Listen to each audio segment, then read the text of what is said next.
Hello, it's Philip, Phil D Music, and we're doing our top 10 albums of 2024 today. So I'm going to go through them real quick, talk about them real quick, and then keep on going. All right, number 10, we have Not Lose with You Won't Go Before You're Supposed to. Heavy album, but great. I mean, I'm not a big metalcore guy, but this album was just great. I mean, they first caught me because I'm a big Poppy fan, so her feature on Suffocate really got me. I mean, it was close to being one of my songs of the year, but it did not make the cut, but the album did. It's all over the place. It has like these weird little, like a lot of metalcore stuff I've listened to, just like straight up. It doesn't change. There's no variation, and it gets really tedious to me or just boring. But they have a lot of twists and turns with their stuff, and it's just brutal. It's just brutal, a brutal album. But the heaviest stuff I got, this is my metal album of the year, I guess. So anyway, check it out. Let me know what you think. Number 9, we have Maggie Rogers with Don't Forget Me. I've never been a big Maggie Rogers fan. This album, though, just stuck in rotation with me. It's like I kept going back to multiple tracks from it. So it's a fun pop rock album. I mean, there's something about it though. It's just like almost like nostalgic. I don't know, but some good stuff though. I do recommend it. And like I said, all these albums I'm gonna say are like no skip albums. That's all I can say about it. There's like not one song that I would skip. So let's keep that in mind. All right, number 8, we have Katie Pruitt with Mantras. Never heard her stuff. It's gonna be a running thing. Never heard her stuff either. But this album was great. I mean, it hit home. Like a lot of her lyrics are just so heavy. I mean, and I do love like Americana kind of music and like the folky stuff, and that's what she delivers. But it's good stuff. I mean, I do recommend it, and it's just, man, she's a wordsmith. All right, number 7, we have Adrian Laker with Bright Future. This album, man, it hits you right in the feels. Her singing, it just, she can just bring that emotion out. Sadness. She has a song called Sadness is a Gift. I mean, she just brings it out of you, and it just hits you. And I love her. I love her voice. I've not been a big fan of her band Big Thief. I mean, not anything against them. I just have never gotten into them. That's how it is with a lot of stuff. You can acknowledge that something is very someone or a band is very talented, but you just don't really get into them, and then you do.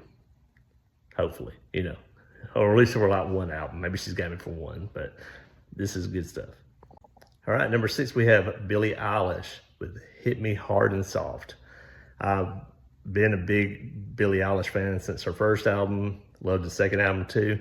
This one, it was a grower on me. I was surprised about how much I really did like the tracks. I did not go back to it a lot. I can't acknowledge it, and it just kept on growing and growing and growing, and now it's at a good spot. So I do think it's just a very quiet album for her, but there's some things to it. Twists and turns to it as well. I call her albums, but it's just not as extreme. But I do think it's still great. I know it doesn't hit for everybody as much as those first two, but this one's still good, and it's not as high as others with me, but it's still great, and it's still in my top 10. Number 5, we have Ally X, Girl with No Face. Man, the sense in the song are great. The lyrics are heavy. Great voice. Never heard her stuff before. I'm new to her as well, but it's a great dark album, so I do recommend it. Number 4, we had The Smile with Wall of Eyes, side project from Radiohead. I mean, I haven't heard this band before. I know they had one other album besides this, but this one is great. It hit me, and it's just, it all blends together so well. It's like the track list it's in a perfect order. Can't always say that for a lot of albums, but this one just really hits, and that's what stands out about it. And the moodiness, very arty.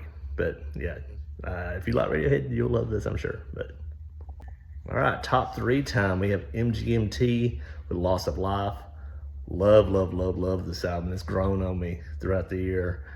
I used to love some of the singles from MGMT. Never been a fan of, maybe Little Dark Age. The album was pretty good, but never really been a big fan of any of their stuff until now.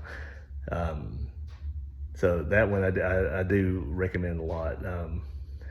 Bubblegum Dog is probably my favorite song off of it. I mean, the Loss of Lies at the beginning and at the end, just how this wraps around again. It's just a beautiful album. Number 2, we have Vampire Weekend with Only God Was Above Us. Great album. Again, same boat as like MGMT. Big fan of the singles back in the day when they first came around. Never really got into an album of theirs until now, but this thing is seamless and it's beautiful, and the talent is just so extreme in it. I mean, and the emotion in it is just, and it sticks in your head too. It's just hard for me to put in words, but I do really love this album. I'm surprised by how much, but I do. It doesn't beat album number 1, but it was close. And number 1, we have The Last Dinner Party with Prelude to Ecstasy. This stayed in rotation the whole time since it came out. Beautiful singing and all the piano and the guitar and everything. It's just a great rock album, or orchestral rock album, Baroque pop. But I just kept coming back to so many tracks off of this thing. It's just amazing. Like I said, all these albums are no skip, so every song is great. But this is my album of the year, and yeah, I'll be for sure getting copies of all these albums. So, anyways, let me know what your top 10 are, or how many ever you're ranking, and let me know what you think of mine, and like and subscribe, and we'll be back at it tomorrow for Song of the Day.